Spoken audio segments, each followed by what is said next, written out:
A man does not change when he wants to. He changes when he must. And sometimes, not even then.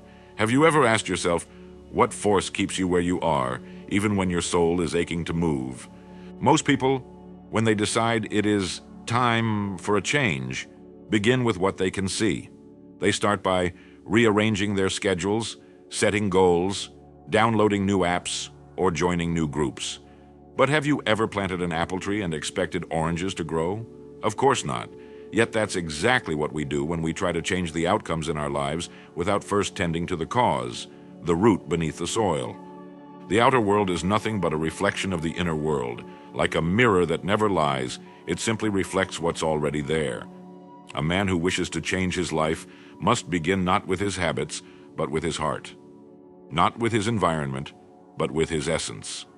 Because every result, every achievement, every failure is born first in thought, then nourished through belief.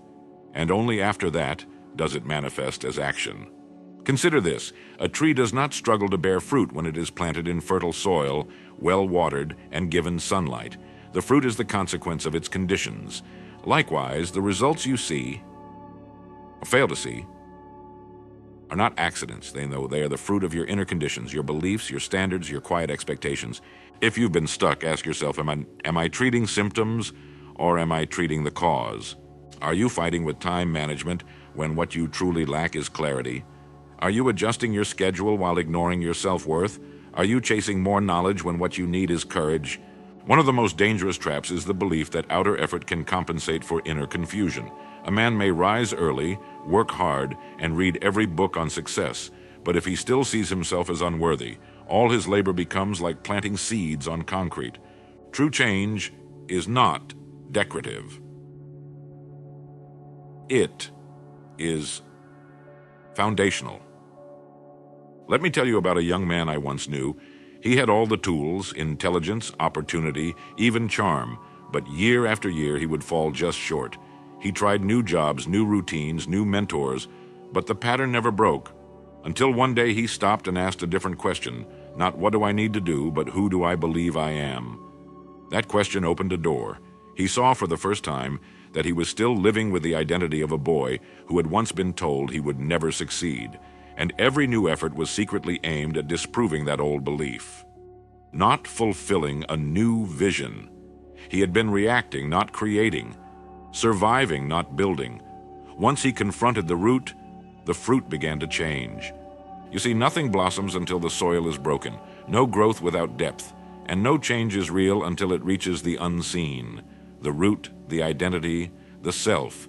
So if you find yourself returning to old patterns despite all your efforts, if the fruit of your life still tastes bitter, no matter how hard you try, maybe it's time to stop pruning the leaves and start digging into the soil. There is a strange truth about human beings. We are not always driven by what is good, but by what is familiar, and sometimes familiarity can be more powerful than freedom. Have you ever wondered why a person will return to the very habits that destroy them, or why we cling to situations that make us miserable? It is not because we enjoy suffering. It is because we recognize it. Pain, when familiar, becomes a kind of home. A bitter one, yes, but a home nonetheless. And the mind, like a faithful servant, always seeks to return where it feels most certain, even if that certainty is costing us our peace. Think of the prisoner who, after 20 years behind bars, steps into the light of freedom, only to feel lost, disoriented, and afraid. He may long for liberty, but liberty is unfamiliar, so he returns to the bars, not because they comfort him, but because they're known. In the same way, many of us remain locked inside emotional prisons, not because the door is closed, but because we've forgotten how to walk through it. This is one of the quiet reasons why we resist real change. We say we want growth, but growth means stepping into uncertainty. We say we want love, but love means risking pain. We say we want success, but success means letting go of excuses, and that can feel terrifying. Have you ever paused to ask yourself, what have I been holding on to simply because it's familiar? Is it a relationship that no longer serves your soul? A way of thinking that keeps you small? A story about yourself that no longer fits, yet feels too precious to release? Familiar pain can become a blanket we wrap around ourselves, full of holes yet strangely warm. And the longer we carry it, the more we forget that joy, too, can feel natural, that peace, too, can feel like home.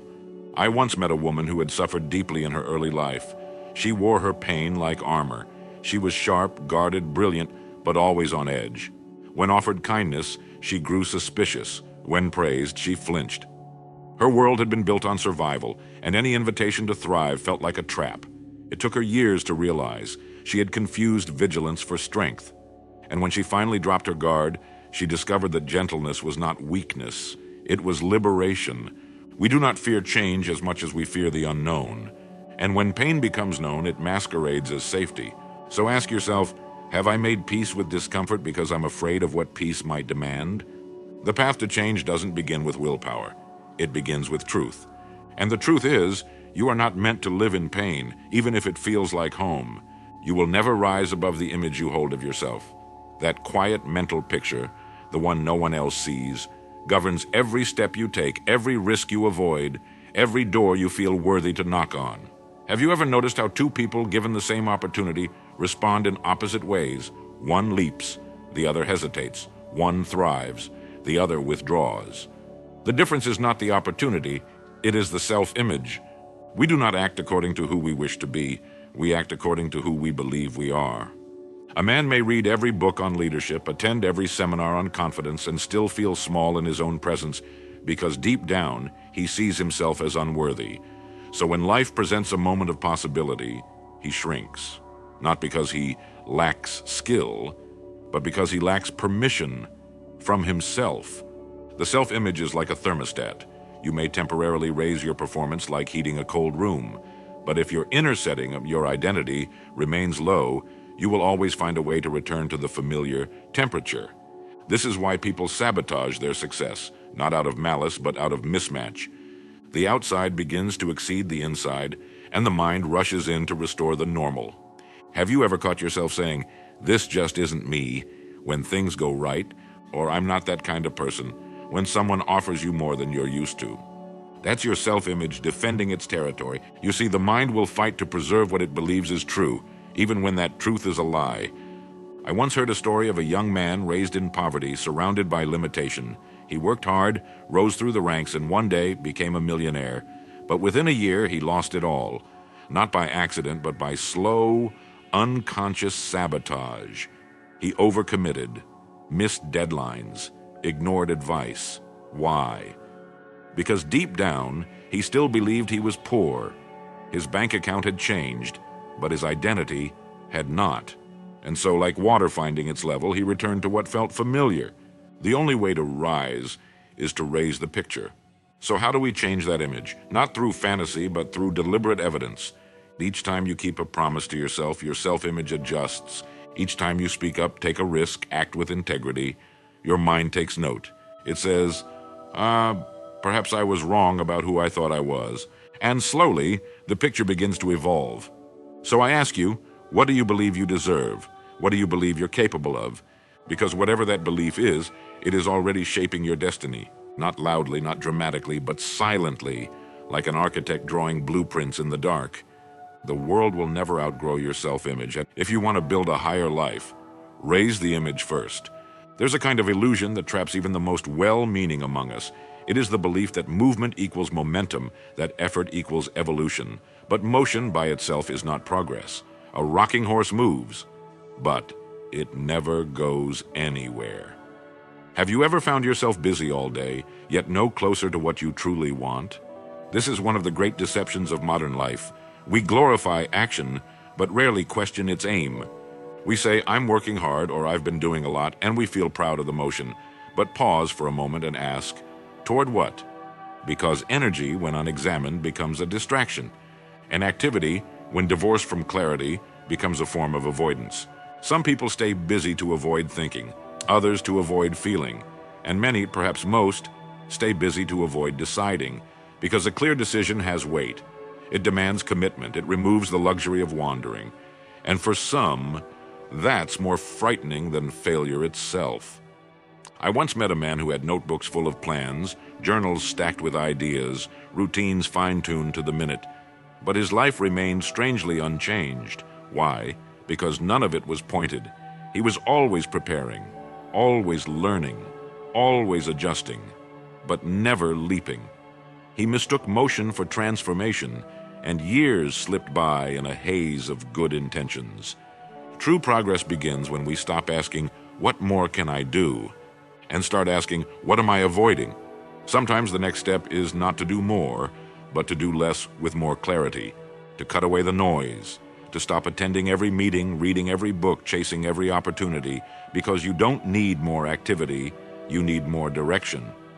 Think of a ship at sea. If its compass is even 1 degree off, it can end up hundreds of miles from its destination. The captain may shout orders, the crew may labor day and night, but without the right heading, all their effort is wasted. So it is with life. A man may sweat and strain and sacrifice, but if he's not pointed at something real, something rooted in truth, he's just moving, not progressing. And sometimes, the stillest hour reveals the most. It is in silence that we discover whether our actions are aligned or just a way to delay the discomfort of focus. So I'll ask you now, is your effort aimed, or is it just familiar noise? Because the river that cuts through rock does not do so by being busy, but by being steady. Every person harbors a vision, some quiet longing, some private hope. But desire alone is not enough. In fact, desire without decision becomes its own kind of suffering. A man who wants but never chooses lives in a constant state of tension. He sees the mountain but never climbs. He dreams of freedom but remains a servant to hesitation. Have you ever lingered in that space, between wanting and committing? It's a haunting place. You think about the life you could live. You imagine what it would feel like. You speak about it, write about it, plan for it.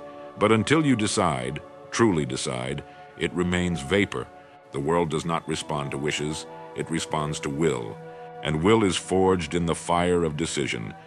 You see, most people wait for a perfect moment, a sign, or a burst of courage. But decision is not about the absence of fear. It's about moving through it, choosing despite it. There will never be a day when everything feels ready. And the longer you wait, the more comfortable your indecision becomes. I knew a man once who dreamed of starting a business. For years, he studied the market, attended conferences, saved money. He knew more than most. But every time the opportunity came close, he hesitated. What if I fail? What if I'm not ready? And slowly, the edge wore off his dream. The fire dimmed. Not because the world said no, but because he never said yes. Desire needs the dignity of a decision to become real. Otherwise, it remains a ghost, haunting the corridors of your mind. Ask yourself, what have I longed for, but never truly chosen? Not just once, but every day. Because real decisions are not events. They are commitments. They are made again and again in silence when no one is watching. When you decide, the world begins to rearrange itself. Doors open, resources appear, and most importantly, your own behavior changes. You no longer entertain distractions. You stop negotiating with your fears. You become something rare, a person with resolve. And that more than talent or timing is what moves mountains. So if there's one thought I'd leave with you today, it's this. Your life will not change when you want more. It will change when you choose more. And back that choice with action. Because longing is passive, but decision is sacred. Think about that the next time you're alone with your thoughts.